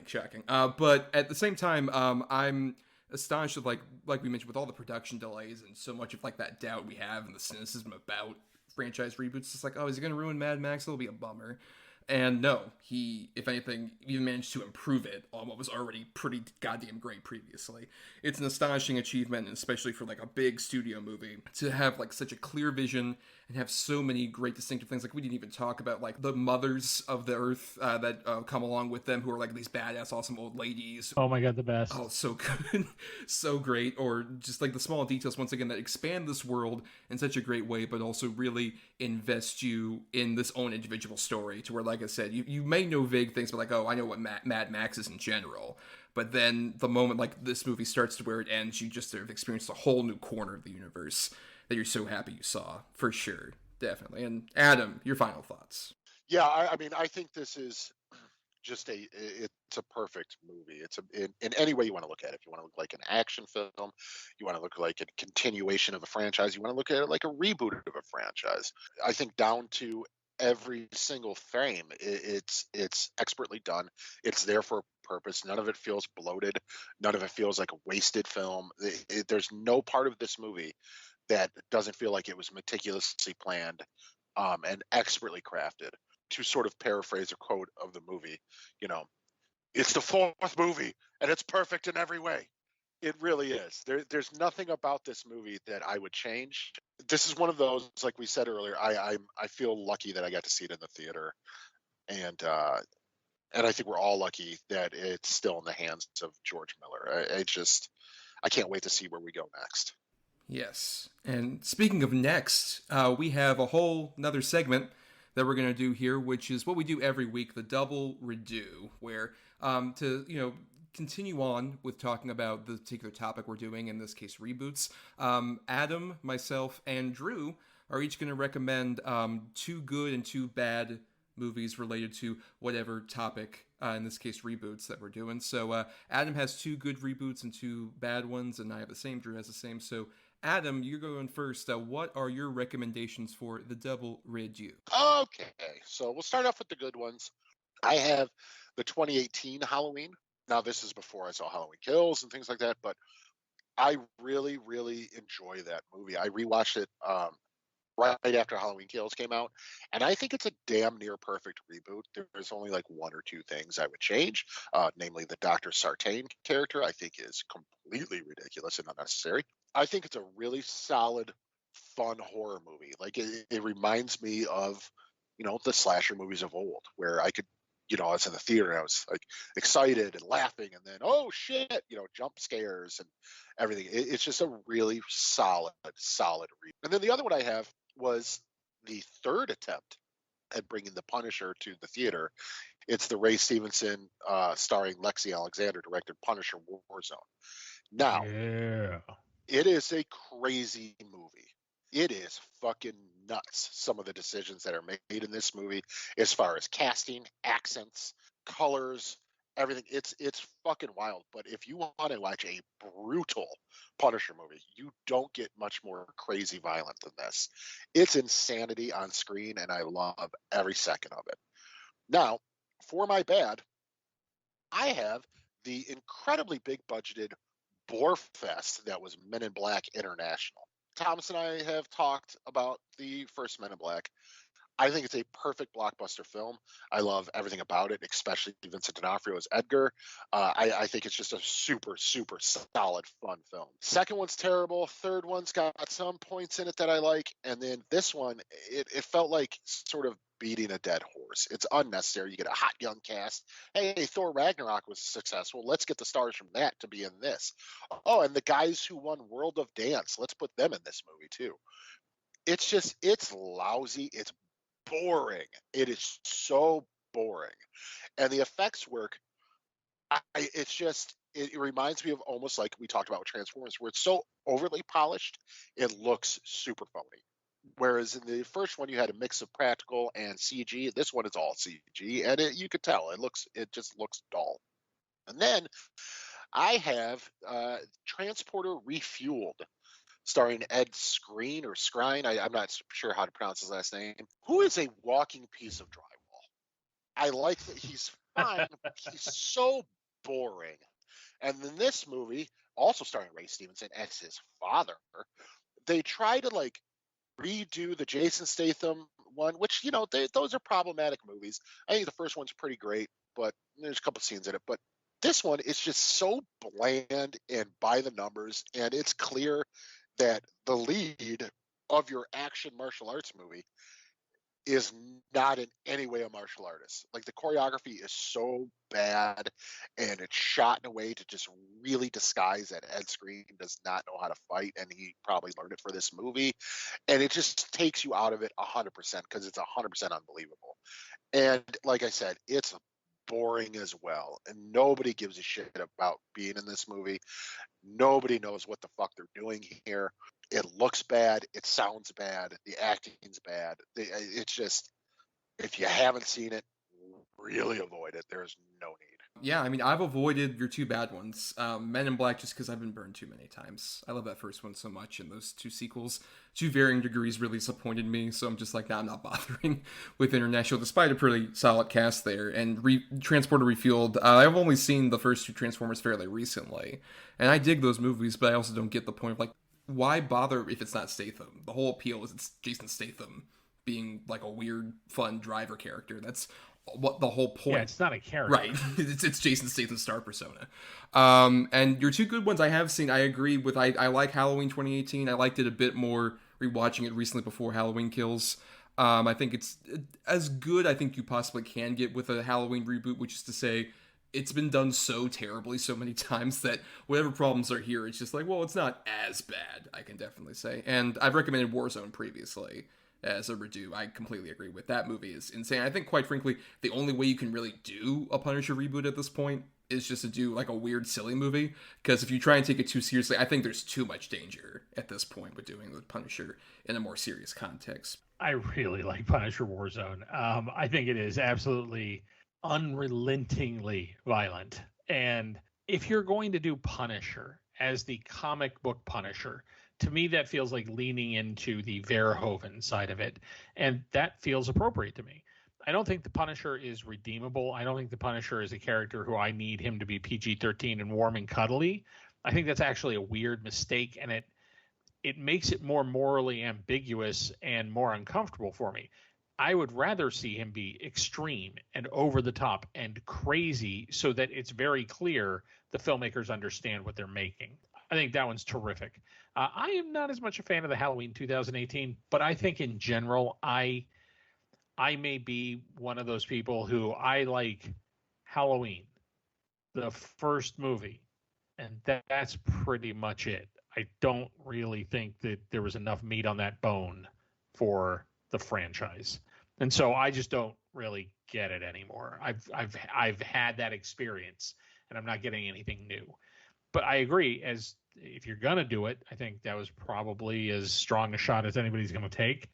It's just wild that we've taken that same shot 3 or 4 times now. True. Completely understandable. This is the sequel. Okay. No, this is the sequel. Like, okay, I get it. This is the sequel to the second one. No, this is the new second one. Fuck another second one. This is the second one. Okay. No, yeah, 100%. But I'll go ahead and briefly bring up mine here. I'll start off with the one that relates to one of the 2 movies we talked about here. We kind of mentioned it a bit, so I'll be brief. Bumblebee is one of my choices, which is by heads and tails the best of the modern Transformers movies, because as we mentioned, this is simpler. It's a girl and her first car story, and it does it with a lot more affection than any of the other Transformers movies it managed to do. Haley Steinfeld's great, and Travis Knight, who had previously done a bunch of great animated films for like particularly Kubo and the Two Strings, amongst other things, is a stellar director who transitions to live action so well, with really fun action sequences and a really earnest heart that, like I said, is just missing from so many of those Transformers movies, and this is the one to see. And hopefully, even though I know it didn't do as well at the box office, if they keep doing these Transformers movies, to keep in that lane, as opposed to the previous Bay lane that we have been in for too long. And then the other good one I have is Dread, which we've talked about, the Stallone infamous movie on this show previously, which was not a great version of that character. And then the 2012 Dread, which was, I know, a huge disaster, despite that's another one I'm so glad I saw in the theater, in 3D in particular. It was easily like the best of those 3D movies that really took that format and did such a phenomenal job with it. It's one of the most stellar theatrical experiences I've ever had in that case, and Carl Urban is phenomenal, and Lena Headey's such a great villain. It's definitely, like, if you're gonna see one of the Dread things, this is the one to see for sure. And then just my 2 bad are Jack Ryan's Shadow Recruit, which I hadn't seen the Jack Ryan movies until fairly recently, and there are more hits than misses in that, particularly even Some of All Fears, I would say, is a solid reboot in its own right. That doesn't get enough credit. Yeah. But then Shadow Recruit is about as boilerplate cookie cutter bad spy movies you can get right now. And it's so dull. And they're such a great cast. Chris Pine isn't a bad choice to play the Jack Ryan role. And Kenneth Branagh, I think, would be an interesting choice to make one of these movies. And it just ends up being so forgettable and snoozing. It's just, it's not very good whatsoever. And then the other one I have is a bit more of like, I don't hate this one, but it's frustrating because it's Power Rangers, the 2017 movie. And I think the weird thing with that movie is all of the stuff that isn't Power Ranger centric is actually kind of fun. I like the cast and I like them getting together, sort of like a weird Breakfast Club-esque like kid dramedy. I think that stuff is fun. And the moment any Power Ranger stuff comes into it, I'm just like, I don't give a single flying fuck about this. Go back to just these kids hanging out together. I like that way more, which is, I think, a weird sign of a reboot where, especially for someone who I was nostalgic for Power Rangers, I grew up with that. They're morphing and they're going to become the giant Power Zord or whatever. I was instantly like, oh, I don't care about this. How about, can we have those kids just having fun together? I miss that. It's a weird miscalculation of a reboot that isn't terrible, but at the same time is weirdly very bad at being a reboot, despite having some good qualities to it. Yeah, I've seen all 4 of your picks. One of them with you, which is Jack Ryan, Shadow Recruit. I agree. You know, we've said it a lot, and I'll just go ahead and agree again with Bumblebee. I think it's the best of the Transformers franchise, and I hope that if it continues past the next one, that this is kind of the route we take. Make it smaller, more relatable stories and fun. And Dread, I mean, I love Dread so much.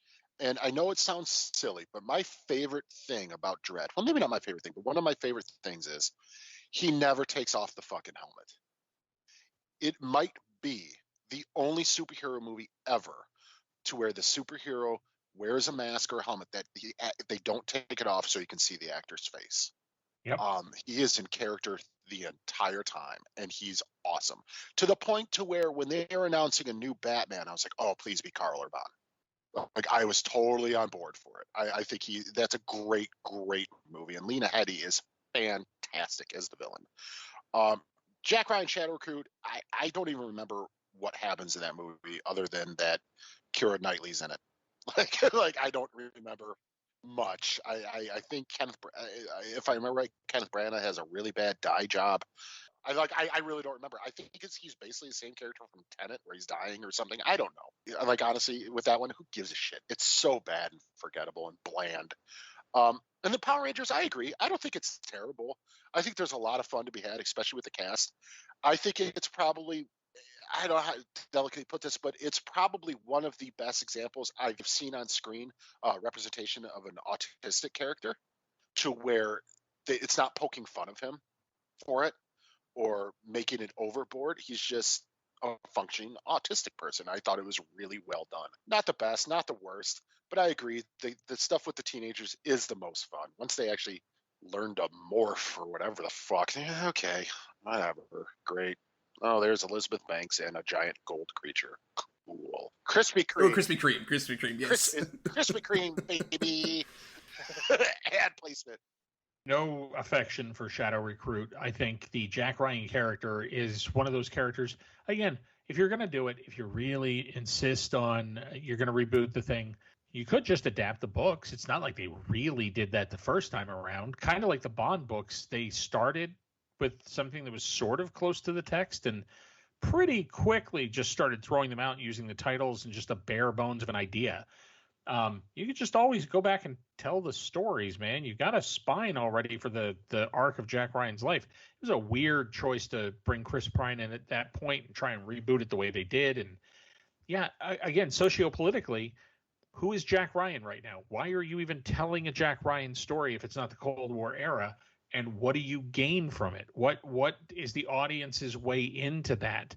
If you're just rebooting it to reboot it, and there's nothing in the wind that makes sense of that, it's going to bounce right off an audience. They don't give a shit about Jack Ryan or spies or the Russia or any of that right now. I would say I've never saw Power Rangers. I didn't watch the Power Rangers the first time around. That's another one of those things I just missed. I was way too old for any of that, so would not have even seen the reboot to be able to judge it.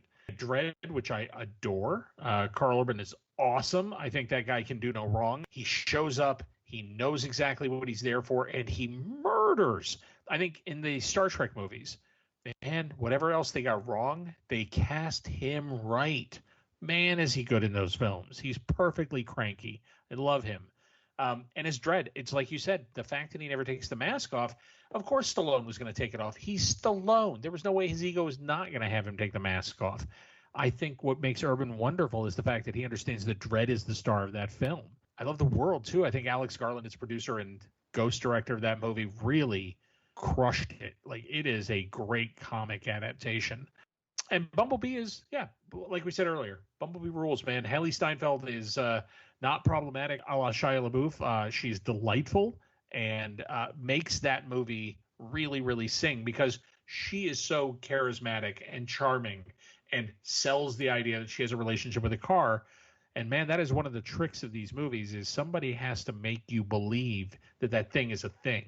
And she does it. Well, Drew, I know you have some choices you wanted to rattle off here, so please go ahead. Sure. The good ones for me, I think Rise of the Planet of the Apes by Rupert Wyatt, I think is a terrific example of how to take the bones of something and really lay the table for a brand new series of films. And I think the fact that that whole trilogy ended up maybe not working perfectly, but working pretty darn well I think is a real testament to how smart they were in terms of setting that table. And they really struggled with that. They worked and worked and worked to try and figure that out. You know, Scott Frank almost made a movie that was kind of like this called Caesar, and they just kept trying to crack the code. Again, I think it also benefits from the exact moment it was made. It really caught that wave of, we wanted to see Andy Serkis play a character like this and see that realization of a CG character that really carries a movie. It goes from just being a proof of concept, can you do that, to being, yes, you can do that, and you'll genuinely invest and give a shit in this character. They understood that character was first, that it was not just about the tech trick. That was one of the reasons to do it, but it's not what the ultimate selling point of the movie is. It's a great performance piece, first and foremost. And then my other one, really, this one is a soft reboot, kind of like we've said, where it's kind of a remake, kind of a reboot, vaguely connects to the original. I really love Fede Alvarez's 2013 Evil Dead. I think it is a brutally mean movie.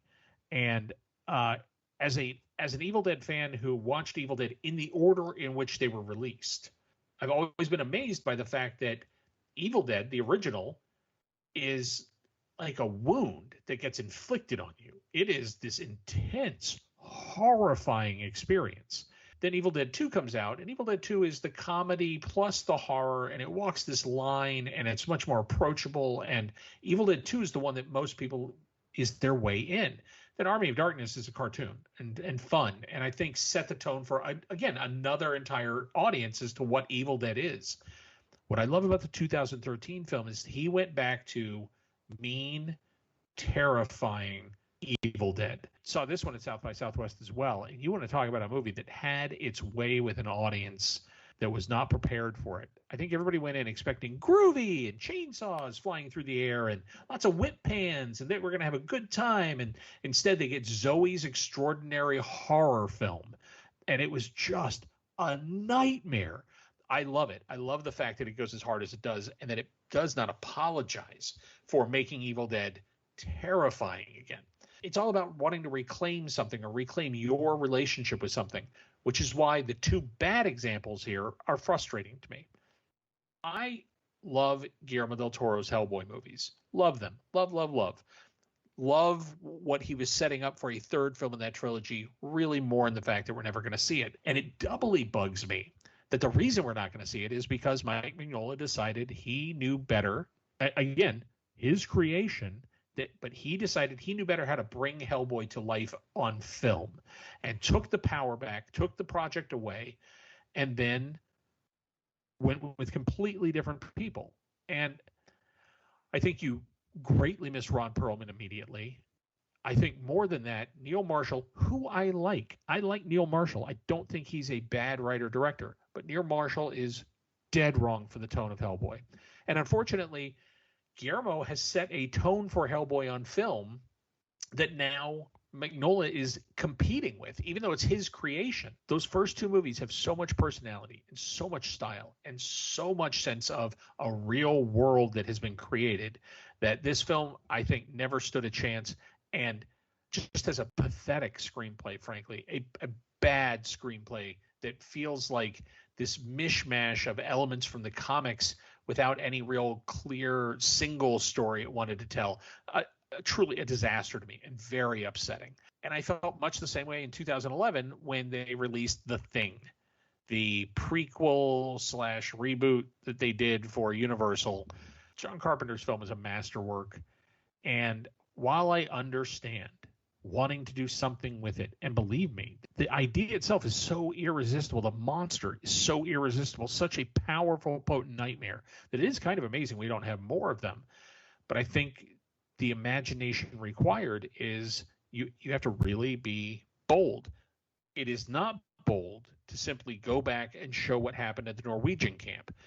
The staging of the Norwegian camp in the Carpenter film is I think one of the most amazing set pieces of horror I've ever seen, because nothing happens, but he tells you the whole story of everything that did happen just by walking you through, and the aftermath and what you see, and the axe in the wall, and the guy with the slit throat and the blood that's dripped down. And you get the whole story from the way Carpenter stages it. So spending $100 million and 95 minutes, or I'm sorry, $40 million and 95 minutes to tell me the thing that I've already been told perfectly feels like a disaster of a missed opportunity to me. And especially considering that they lost their nerve and didn't even just make a physical effects creature feature, which was the whole goddamn point. I can totally see that, especially with like the Thing prequel. It's a bummer because they actually shot all the practical stuff. Like there was a whole practical effects team, and that stuff like chickened out. I know, yeah, the studio chickened out, which is a bummer because I really love the look of like those practical things we have seen behind the scenes, and I don't think that would have made the movie necessarily good, but it would have made it at least a bit more respectful. That like, well, at least you committed to the effects part of it, and I can respect that. But unfortunately, they weren't able to do that. And then the Hellboy one is so weird because it's like, I get part of the reasoning was like, oh, Hellboy 2 didn't do as well because, I don't know, it came out right before The Dark Knight, so of course it wasn't going to be that huge a box office success. But at the same time, if you're like rebooting it, just feels like a weird worst of both worlds, because I don't think you're going to gain any new people with this reboot anyway, and you're going to lose any of the fans who were fans of the Guillermo del Toro movie, so it just feels like a weird lost pointless thing. Yeah, 1000%. And I'll agree definitely also with Evil Dead. I think is pretty stellar. I don't probably my least favorite of the Evil Dead movies, but still is a stellar, fun little mean horror movie. I agree. Has some of the great sort of like violent deaths I've seen in a bigger mainstream horror movie in recent years. And Rise of the Planet of the Apes is one of the best examples of being surprised for me. Where like I remember when the trailers came out, everyone said like, "Oh, this looks like shit. Oh, this is gonna be so bad. It's not gonna work at all." Yeah. And that was such a great like late August surprise of a summer where it was just like, oh my god, this is way better than anyone imagined. It was such a great word of mouth movie that went around. All those Apes movies, for some ill, with some of like particularly I think the third one has a lot of problems, but I think those three movies are so respectable for like how they managed to reboot a franchise that already was so messy in a way I love. Like particularly like the third and fourth of those Apes movies have take such weird swings in the like from the 70s that are like so interesting and make that franchise so fascinating, but they still managed, I think, to respect that franchise and really move it forward at the same time. Yeah, I mean, I absolutely love Rise of the Planet of the Apes, Franco was standing, but it was definitely one of those. It was so surprising for me because I, like Thomas said, when I saw the trailer, I'm like, what the fuck are we doing here? But I was also really soured because of the Tim Burton one, so I'm like, oh, yes, okay, yes. But I saw it and I'm like, oh, this is actually really smart and really telling an emotional story, and you really care. And I'm a huge fan of the originals as well. So yeah, that one was a really, really nice surprise. And Evil Dead, Thomas and I recently watched that together. I've seen it before. I saw it at the theater, and I bought it when it came out. And I think that is such a brutal movie and mean movie, but in a way that I respect it. Because there are some movies that are just mean and brutal for no reason. And you just like, what are you trying to tell here? Like, I don't see a point into this. A la some of the Saw movies or, torture porn in general. Like, I don't really see a point in it. But Evil Dead, yeah, solid movie. Gory, graphic, scary. It's really, really good. And then Hellboy, I saw that at the theater. I fell asleep in the theater. At Hellboy because I was good sign. Oh, I was so fucking bored, man. And it's like, I like David Harbour. I think he's a solid choice. If it's not going to be Ron Perlman, I'm like, okay, David Harbour, I could see that. But I got to be honest. Once I saw the first publicity image and the way his hand looked, I was like, oh, we're in trouble. It's not the stone hand. It looks like it's made out of metal or something. Like, oh, this isn't good. They're already missing the point. And The Thing, I'm a huge fan of the original, to the point to where I even painted the poster on my front room wall. It's behind my television. I absolutely love the original. It's one of my favorite movies of all time. I know that's like everybody's opinion of it, but it's warranted because it is a perfect paranoia sci-fi monster movie with some of the greatest practical effects ever put on screen. Now, if you want to call it a prequel, it's damn near a remake. If you watch it, most of the beats are the same. I think it is an incredible cast. I think the cast is really, really good in it. Yep. It just really sucks that I think you kind of said it the best. We're telling a story that we don't need to be filled in on. Like, we get it. We got the idea already. That was enough, and it was scarier. It's scarier so scary. when you have to fill it in. So scary. Yeah, when you got to fill in the holes and in your own mind, you're infinitely going to come up with something scarier than they're going to show you. And then they show it to you, and you're like, okay, well, all right. Oh, there's dogs. Okay, yeah, okay. Well, and as we usually do at the end of this segment, let's quickly just repeat our titles here. Adam? Okay, for my good, I had Halloween 2018 and Punisher Warzone, and my bad, Transporter Refueled and Men in Black International. And then my two good choices were Dread from 2012 and Bumblebee. And then my two bad were Jack Ryan Shadow Recruit and Power Rangers 2017. I had Rise of the Planet of the Apes and Evil Dead 2013 for the good ones. And I had Hellboy and The Thing. And the fact that I have to even just put dates behind them to distinguish them is part of the problem. True. Well, that is the end of our double reduce segment. Definitely send us your own. And before we go ahead and end the show, and we'll be doing our picking for next week's episode, so stay tuned for that. We just wanted to thank some people, like Chris Oliver for our intro and outro music for the show. Listen to more of his music at chrisoliver.bandcamp.com.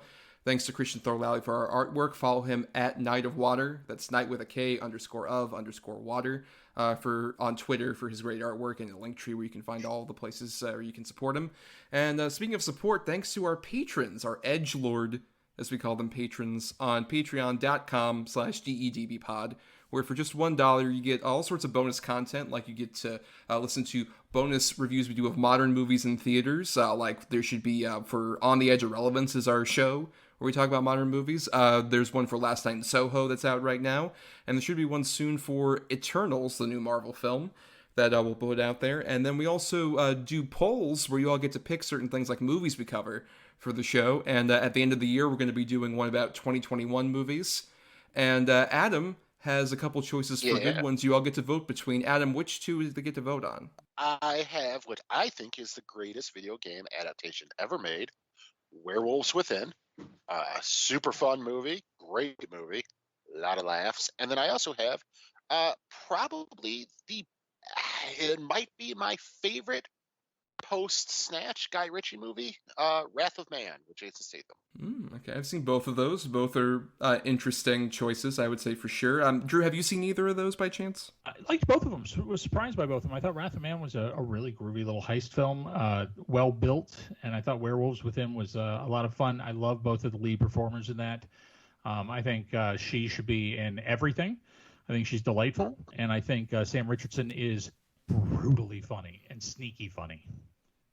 Yes, for sure. So you all get to vote on that if you're the edgelord patron for just the $1 a month there. But we also want to thank somebody who's been on the show for a very long time. Thank you so much for your time. Drew, please plug yourself. What do you have to plug for people out there? I am publishing newsletters. I'm no longer doing website work. I really feel like I want to change the way the conversation about film criticism works. I think it is much more valuable after a film is out and we can talk about a movie together instead of me trying to tell you what you should or shouldn't go see, because frankly, that's not my job. You know what you're interested in seeing. I'd rather talk with what you thought about after you've made your choice. So you can find me either at drewmcweeny.substack.com, which is formerly Dangerous, my primary newsletter, where I do new reviews and cultural writing, and I'm in the middle of a look back at the full Bond series right now. Or you can also follow my other newsletter, in which I am picking up the challenge that I originally tried to do as part of a podcast called 80s All Over. I'm reviewing every single film of the 1980s in chronological order. And I'm doing it in newsletter form. So every month you get a new month from the 80s. We are up to June of 1980 is the next one that'll be coming out. It's $5 a month, and you are getting so much content. It is an unbelievable download each month. And some of my favorite film writing I've ever done. It's a lot of fun to do. And we're literally doing everything that played theaters in North America, 2,800 film titles by the time I'm done with this project. Please come and support that. That's at the last80snewsletter.substack.com. And if you don't like reading, hey, I got you covered. Starting very soon, although I don't have an exact release date, you will be able to see my work on Netflix as part of a new show called Voix, produced by David Fincher and David Pryor, who's the director of The Empty Man. I believe you know who David Fincher is. It is a series of video essays about film and cinema love that came out of conversations that we had that were basically just about how much we missed movies and how much we hate the idea that every film conversation is about selling you something. The best film conversations I ever have are about movies that are already out, that have already been in theaters, where we can just talk about what we thought, a lot like the one we had here tonight. So that show is coming very soon. We have our big premiere at the AFI Fest on November 13th. I'm part of that. Walter Chaw is part of that. Tony Joe and Taylor Ramis, who put together Every Picture Story, they're part of it. It is really a great lineup, and I'm very, very proud to be part of it, and that's coming soon. Yeah, I'm so glad about one. Congratulations on that, the VAR thing. Thank you. I think that was such a great announcement, especially we both love The Empty Man on here. We recently talked about it. Oh, I've known David since the early 90s when I worked at Dave's Video, a Laserdisc store, and Dave was one of my customers and made video content, did a lot of Laserdisc content. And so that's how I got to know him. And just over the years, every time I've run into him, we've had these deep film nerd conversations that you just immediately fall into, like you've been talking continuously the whole time. So he directed my segment, and I love David. I'm so happy he was part of this. I think he was an essential voice in the process. Great to hear. And also, I'm also happy that you're doing the 80s all over thing, because I loved that podcast. I was really bummed when it ended. And I can't wait. I definitely want to sign up for especially that one, because you doing that exposed me to so many movies I'd never heard of. That was just like, I got to track down whatever the hell this is. And I'm so glad that I was able to do that. So I'm glad you're keeping that work going. Thank you, man.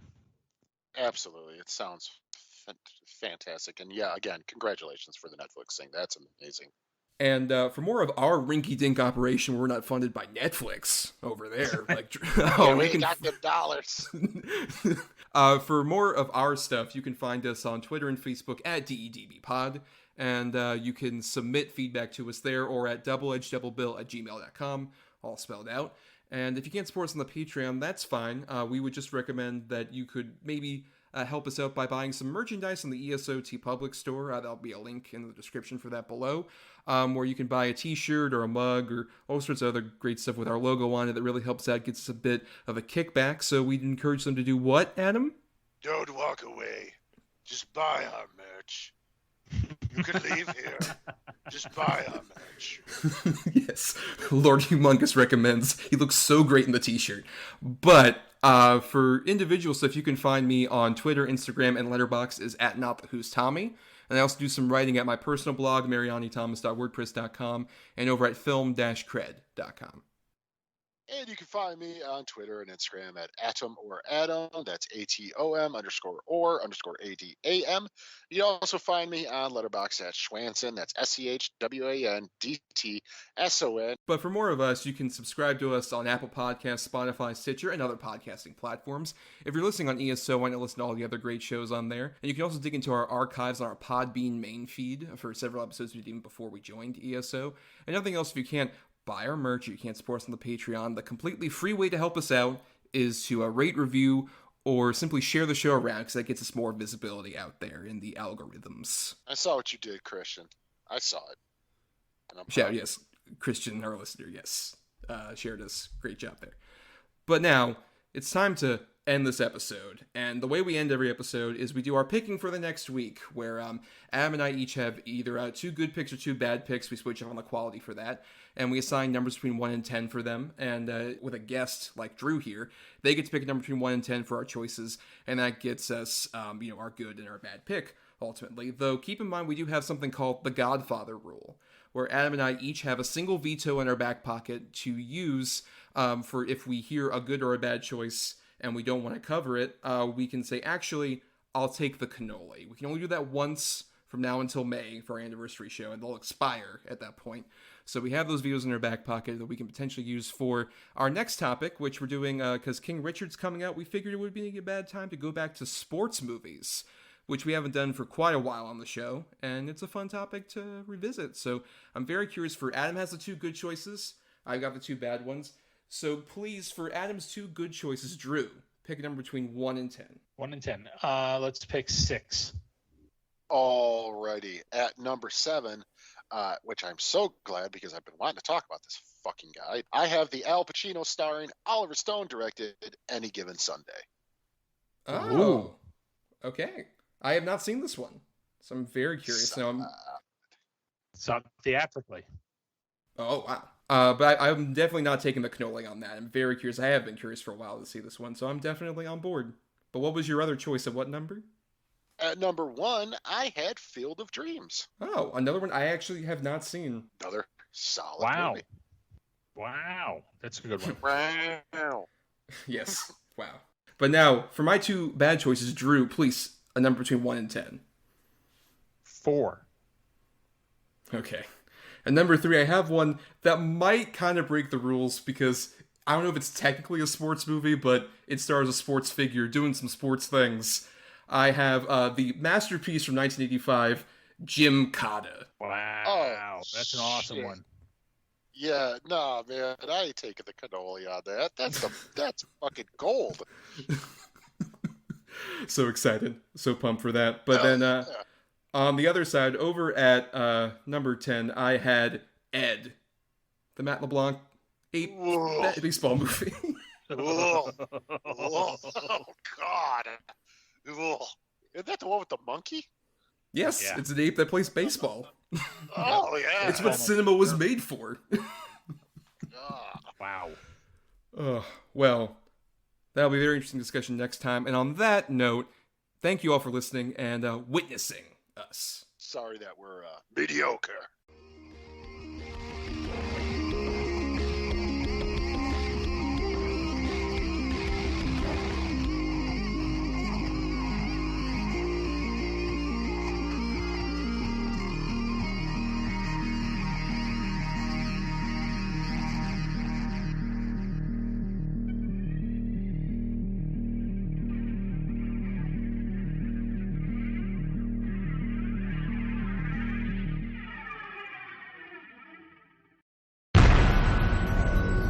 This has been a broadcast of the ESO Network. Be part of the crew and help support our shows by donating to our ESO Patreon or by shopping for the TeePublic store, which can all be found at www.esonetwork.com. The ESO Network, your station for all things geek.